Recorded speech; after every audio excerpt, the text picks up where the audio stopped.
யாருக்கெல்லாம் உயிர் தெழுதலின் அனுபவம் இல்லையோ அவங்கெல்லாம் தைரியமாக நான் இங்கேருந்து சொல்கிறேன், கிறிஸ்தவர்கள் இல்லை. கிறிஸ்தவர்கள் நம்ம வெளியில் சொல்லிக்கிறோன்னு அர்த்தம். அப்போ யார் கிறிஸ்தவர்கள் அப்படின்னா இயேசுவோடு இணைந்து வாழ்கிறோம், அதுதான் உணர்வு. ஆமீன்.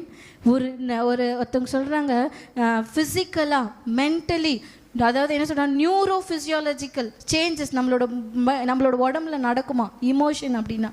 ஆமாம் தானே, இமோஷன் ரொம்ப இமோஷன் ஆயிட்டா, ரொம்ப அழுறா, இமோஷன் ஆயிட்டா ரொம்ப அப்படின்னு சொல்கிறாங்கல்ல, ரொம்ப உணர்வு பூர்வமாக நடிச்சிட்டாங்க அப்படின்னு சொல்கிறோம்ல, உணர்வு பூர்வமாக பாடுறாங்க அப்படின்னு நம்ம சொல்கிறோம். ஏன்னா நம்மளோட உடம்புலையே மென்டலாக ஃபிசிக்கலாக நம்மளோட உடம்புல இருக்கிற ஒவ்வொரு நரம்புகள் கூட அதில் இணைக்கப்பட்டிருக்குது. அதுக்கு பேர் தான் இமோஷன். ஆமீன். அப்போ கிறிஸ்துவம் அப்படின்றது மதம் மாத்திரம் இல்லை, இது ஆண்டவரோடு இருக்கக்கூடிய ஒரு உணர்வு, ஆண்டவரோடு கலக்கப்பட்டிருக்கிற ஒரு